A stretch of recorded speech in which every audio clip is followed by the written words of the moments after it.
This tribute will remember my cousin John Caulfield and his lovely daughter Maria, both of whom passed away in 2025.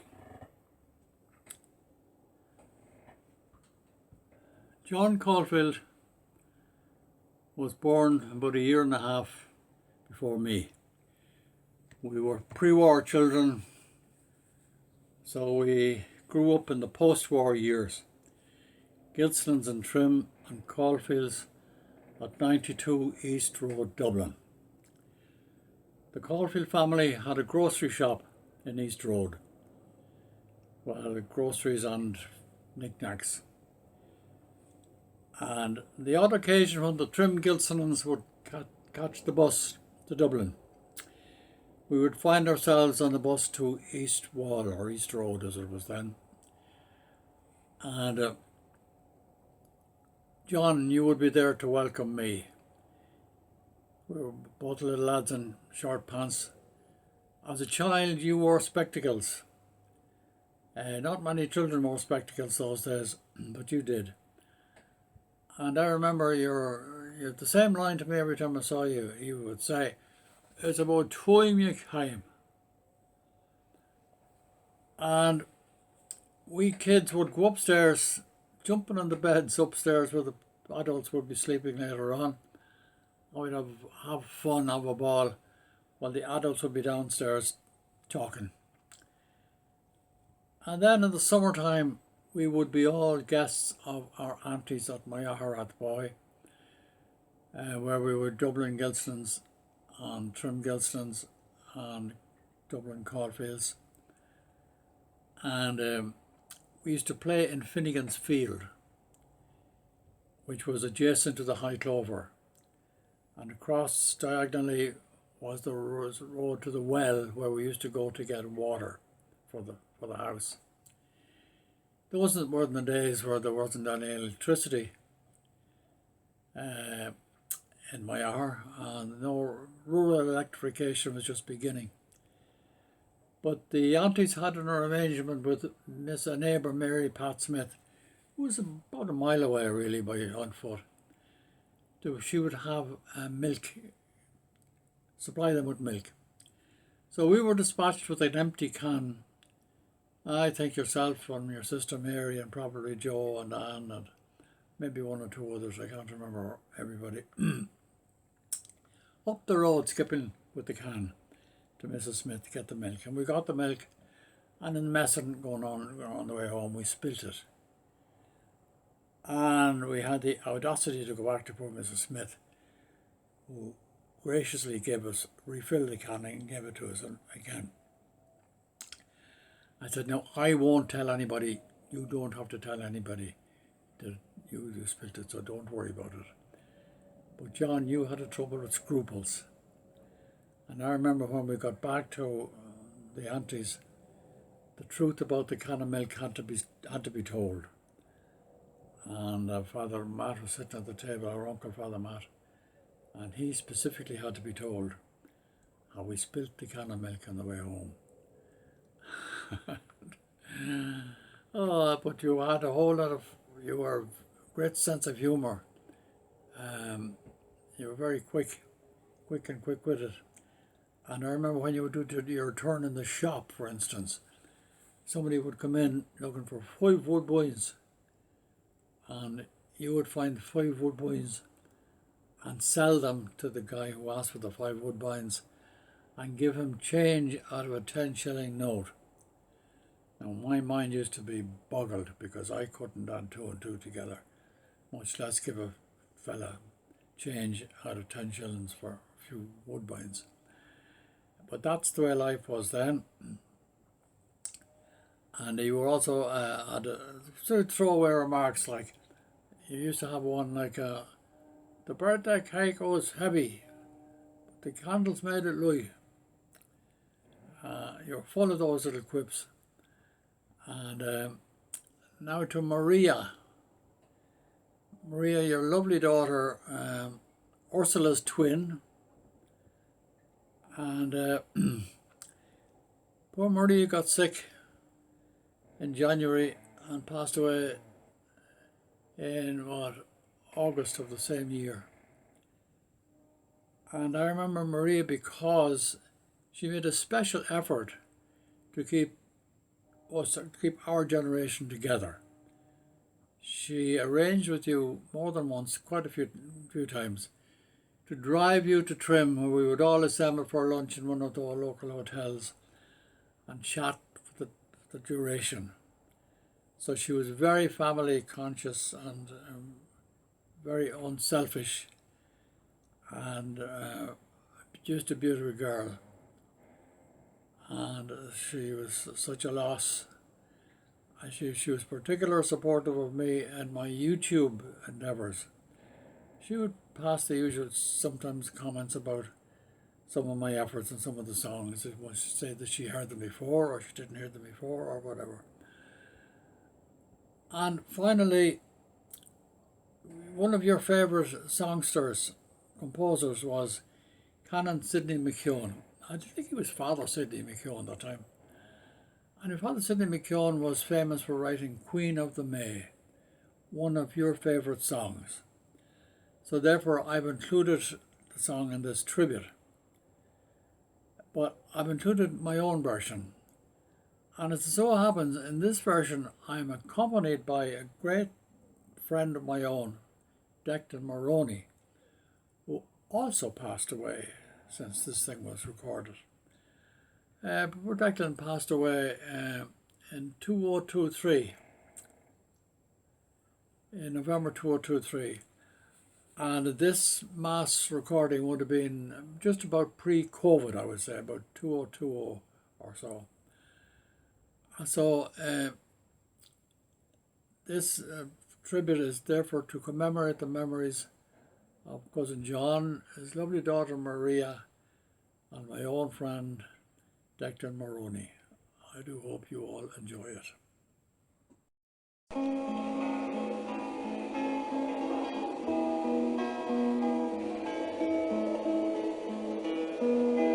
Bring flowers of the rarest, bring blossoms the fairest, from garden and woodland and hillside and vale. Our full hearts are swelling, our glad voices telling the praise of the loveliest flower of the vale. O Mary, we crown thee with blossoms today, Queen of the angels and Queen of the May. O Mary, we crown thee with blossoms today, Queen of the angels and Queen of the May. Our voices ascending, in harmony blending, oh thus may our hearts turn, dear Mother, to thee. Oh thus shall we prove thee, how truly we love thee, how dark without Mary life's journey would be. O Mary, we crown thee with blossoms today, Queen of the angels and Queen of the May. O Mary, we crown thee with blossoms today, Queen of the angels and Queen of the May.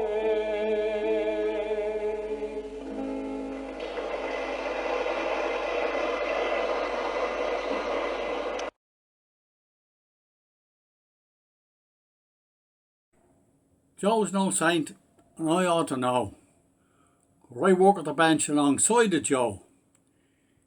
He loses his temper just like another. Days he'd bite the nose off his mother, And when I call for a pint of playing, Joe's no slow with the same again. He gives an odd bob to the poor and needy, and you wouldn't call him gospel greedy. You know what I mean. So, if there's inquiries after he's dead, I won't swear to no halos around his head, for I never seen none. But when all's said and done, I don't suppose to give halos out to fellas who like their bottles of stout. All the same, I'm glad that I work alongside of Joe. For in the morning time, I lie on long after Guinness's whistle is gone, and scarcely have time for a cup of tea. And as for prayers, well, between you and me, the prayers I say is no great load. A Hail Mary maybe on the Cunningham Road. You know how it is. The horn blows on the stroke of 8, and them that's not in time is late.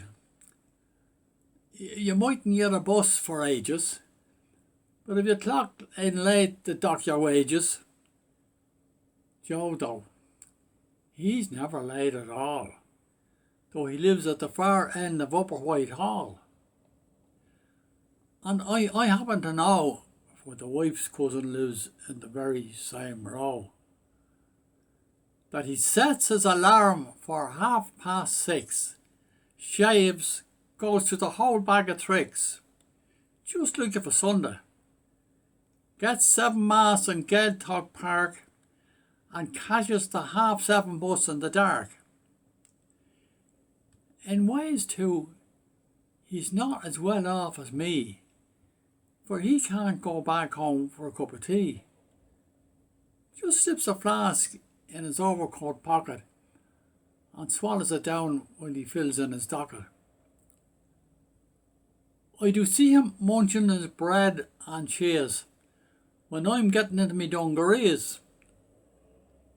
There isn't a thing about him to mark him off from the rest of men. At least there's nothing that I can see, but there must be something that's hid from me. But it's not every 8 o'clock man can say that he goes to the altar every day. Maybe now you know why I'm glad I work alongside of Joe. For though I'm a confraternity man and struggle along the best I can, I haven't much time for chapel and praying. And some of the prayers that Joe does be saying those dark mornings must come my way. For if Joe there prays enough for 3, who has more right to a tilly than me? When my time comes and they lay me out, I won't have much praying to boast about. I don't do much harm, but I don't do much good. And my beads have an easier time than they should. So when St. Peter rattles his keys and says, "What's your record, if you please?" I'll answer, when I was down below, I worked at a bench alongside of Joe. Joe's no saint with a haloed ring, but I often think he's the next best thing. And the bus that catches it, he catches at 7:30, is bound for O'Connell Bridge and heaven. You know what I mean?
peccatoribus,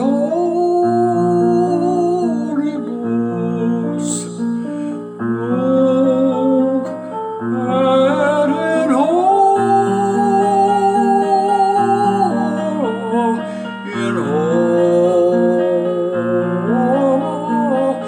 mortis nostrae.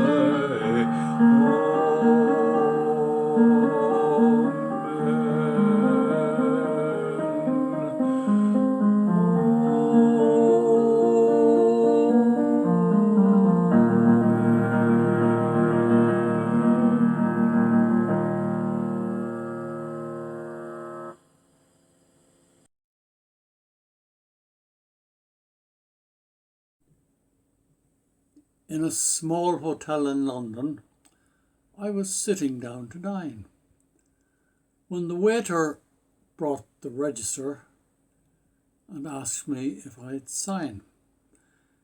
And as I signed, I saw a name that set my heart astir. A certain Francis Farrelly had signed the register. I knew a lot of Farrellys, and out of all the crew, I kept on sort of wondering, which Farrelly were you? And when I'd finished dinner, I sat back in my chair, going round my native land to find what Farrelly you were. Were you that keen-eyed Kerryman I met below Kenmare, who told me that when Ireland fought, the odds were never fair? If Cromwell had met Sarsfield or met Owen Roe O'Neill, it's not to Minister Gladstone we'd be looking for repeal. Would have Ireland for the Irish, not a Saxon to be seen, and only Gaelic spoken in that house in College Green. Told me landlords were the devil, and their agents 10 times worse, and every sort of government for Ireland was a curse.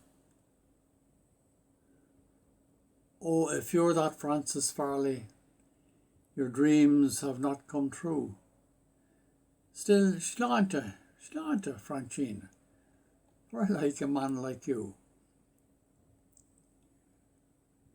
Or were you that Francis Farrelly that often used to say he'd like to blow them papishes from Derry walls away? The boy that used to bother me that Orange Lodge to join, and thought that history started with the Battle of the Boyne. I was not all with you, Francis. The Pope was not me friend. But still I hope, poor man, he'll die without the bloody end. And when you're quit from care yourself and get to kingdom come, it's no use teaching you the harp. You'll play the orange drum. Och man, you were a fighter, of that I had no doubt. For I'd seen you in Belfast one night when the Antrim Road was out. And many a time that evening I thought you were dead, the way them papish paving stones were hopping off your head. Oh, if you're that Francis Farrelly, who came from North Tyrone, here's looking to you, Francis, but do leave the Pope alone. Or were you the Francis Farrelly that in the college days were strolling on the Kingstown pier had such a curious cries? Do you mind them lovely sisters, the blonde and the brunette? I know I've not forgotten, and I don't think you forget. That picnic at the Dargle and the other at the Scalp. How my heart was palpitating. Horse wasn't, not a palp.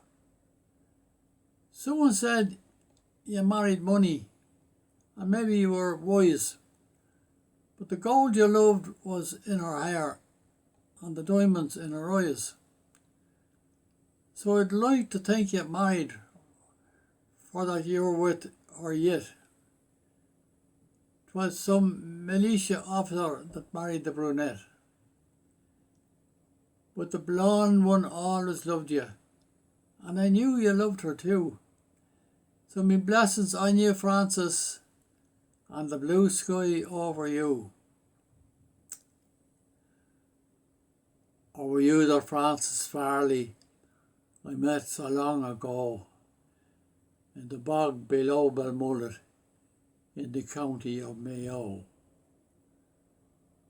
That long-legged, freckled Francis with the deep-set, wistful eyes that seemed to take their colour from those ever-changing skies, that put his flute together as I sketched the distant scene and played me Planks G. Kelly and the Wakes of Inniskeen, that told me in the autumn he'd be sailing to the west to try and make his fortune and send money to the rest. And would I draw a picture of the place where he was born, and he'd hang it up and look at it and not feel so forlorn. And when I had it finished, you got up from where you sat and you said, well, you're the devil, and I can't say more than that. Oh, if you're that Francis Farley, your fortune may be small, but I'm thinking, Francis, that I love you best of all. And I never can forget you, though it's years and years ago, in the bog below Balmullet, in the county of Mayo.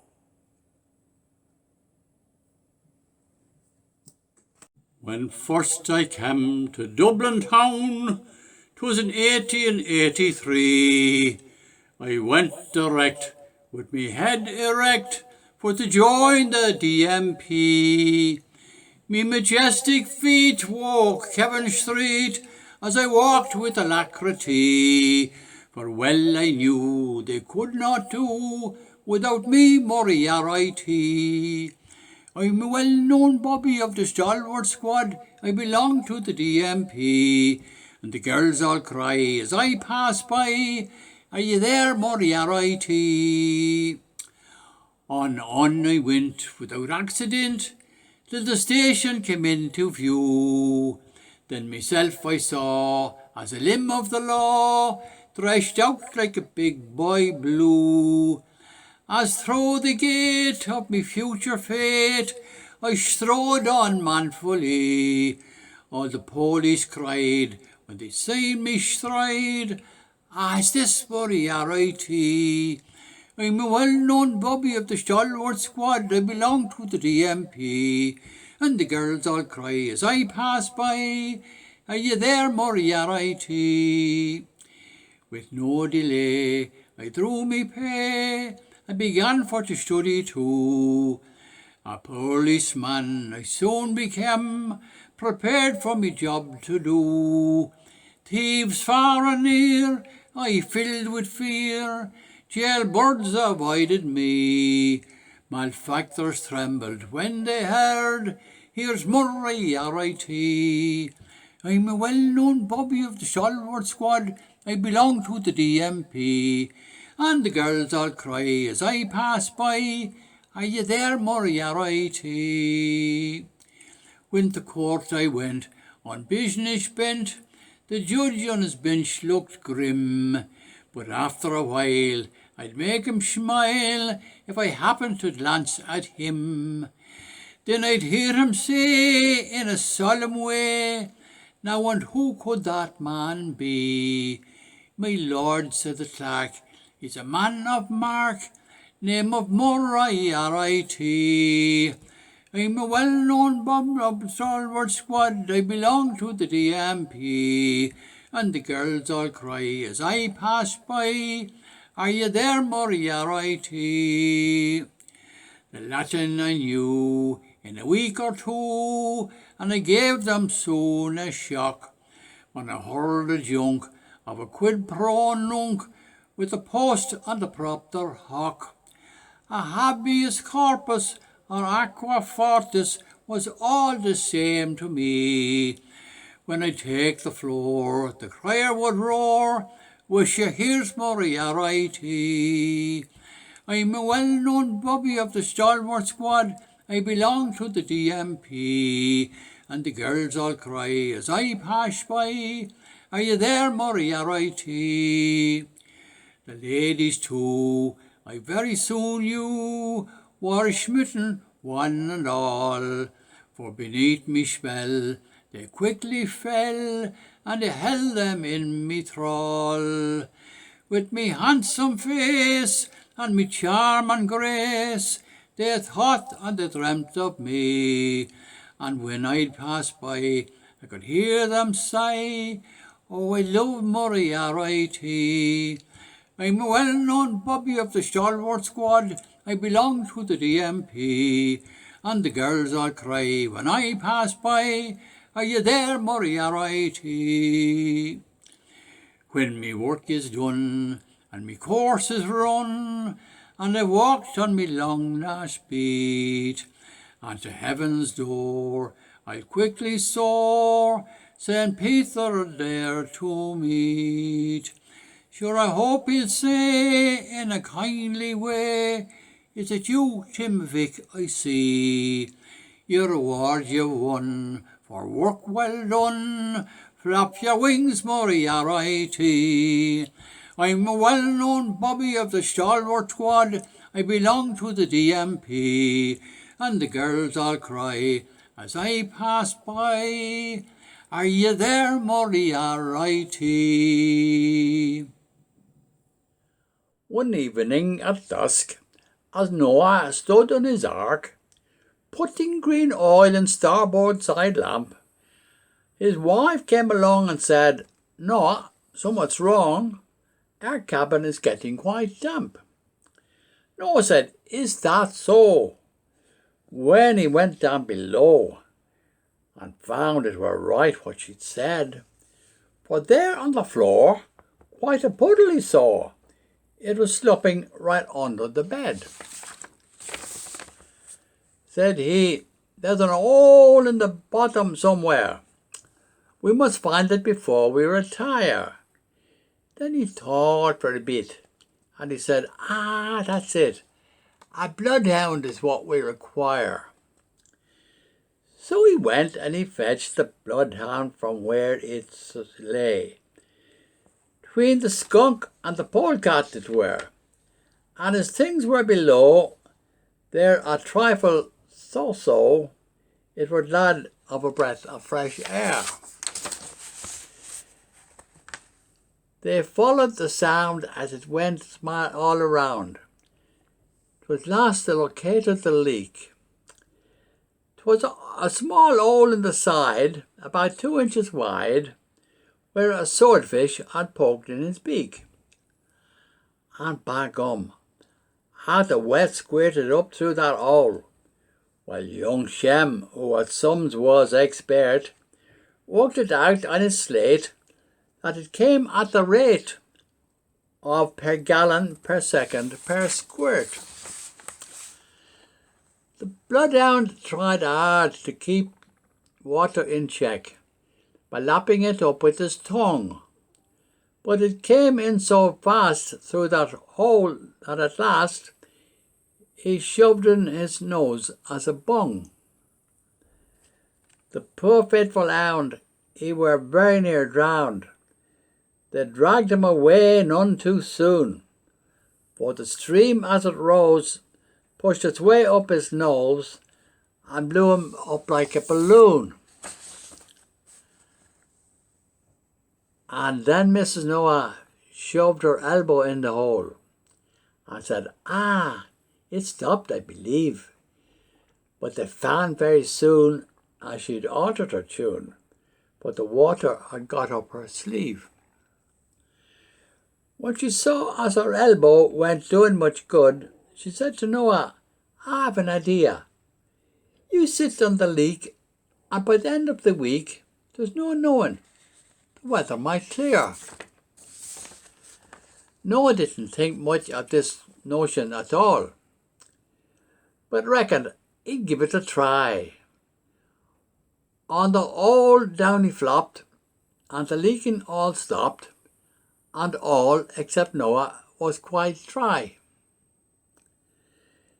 They took him his breakfast and dinner and tea, as day after day there he sat, till the rain was all past, and they landed at last on the top side of Mount Ararat.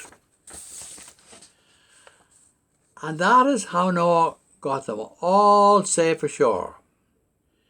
But ever since then, strange to tell, them as helped save the ark has all carried a mark. Aye, and all their descendants as well. That's why dog has cold nose and ladies cold elbows. You'll also find, if you inquire, that's why a man takes his coat-tails in hand and stands with his back to the fire.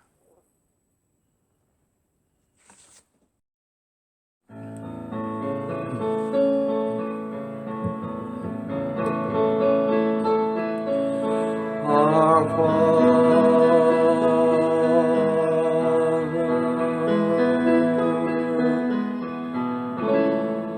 who art in heaven,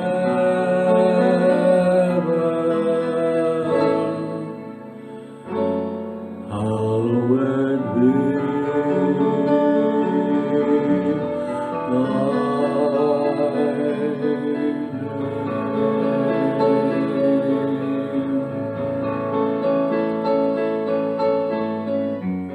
thy kingdom come, thy will be done on earth as it is in heaven.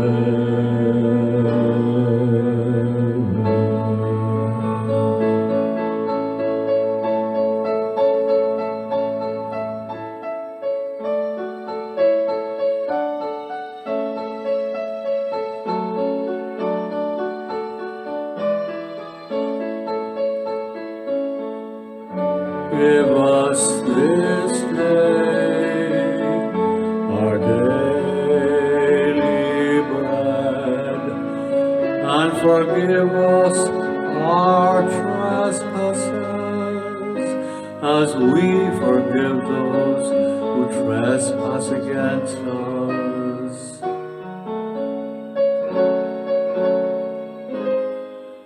And lead us not into temptation, but deliver us from evil.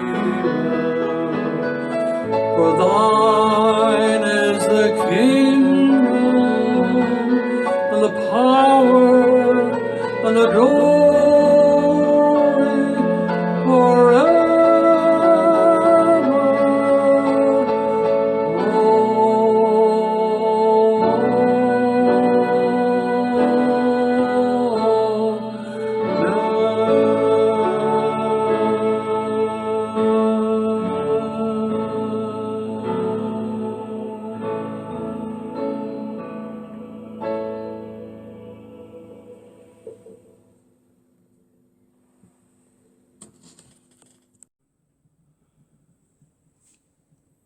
They'll be priesting him tomorrow.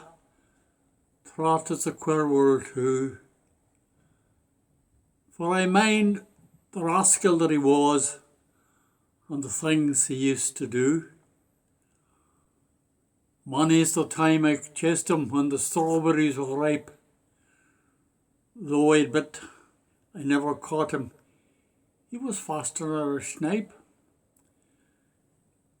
He hit me with the snowball once, and that same very hand will be blessing me tomorrow, though it's hard to understand. Long Richard from Kirkcudbright, who's a sort of forward friend, is strutting round this fortnight back, just like a hatching hen. And McAllister from Cargie, who's no more to him than me, you'd think to hear the talk of him, he'd raised him on his knee. And Tom the tailor's nearly bet from hurrying on new suits. And there's powerful heavy buying on the caps and yellow boots. The square is thick with bunting. Mon dear, you'd still be a sight when the late bus from Dunpatrick gets in tomorrow night. Old Canon Don, God bless him, will be fussing fit to burst, and the women baiting other to get the blessing first. But canon or no canon, and I'll say this to his face, for all his bit of purple, he'll take the second place. Asher, even if the bishop came with yon big mitre on, he'll never get the welcome that we'll give to Father John. The pains are at me constant now. I seldom cross the floor, but I'm crossing it tomorrow, should I never cross it more. And you can quit your scolding, Julia, and saying I'm not wise, should the sight of him will ease me heart and gladden me out eyes. It won't be easy bending, mind you, and the old knees were hurt. But I get down there before him, even in the mud and dirt. And if I get a chance at all, I'll whisper in his ear. Oh, I'll do it nice and quiet like, so no one else will hear. That if anything should happen to me before you go away, there's no one but yourself I want to shrive me for the clay. The canon mightn't like it, but he's still hale and strong, and I'm sure if he anointed me, he wouldn't do it wrong. But I just feel more contented if the hand that helped me go was the hand that threw the snowball 20 years ago.